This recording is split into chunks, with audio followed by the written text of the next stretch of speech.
Birds fly in flocks so they can save energy to make them be able to fly farther. Flocking helps increase difficulty for predators to attack them. Birds flock daily when traveling from one place to another. Organisms that flock are birds like robins and sparrows. Birds flock in big groups during the winter. In winter, large groups all flock together to migrate, small groups at sunset.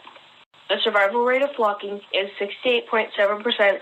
The survival rate for one lone bird is 55.3%. A scenario is when birds are flocking and a predator tries to attack but fails. Nope. A bird flying alone has more of a chance to get attacked. Flying by itself can also use more energy than flocking, making it able to fly less. The bird has no flock to fly with.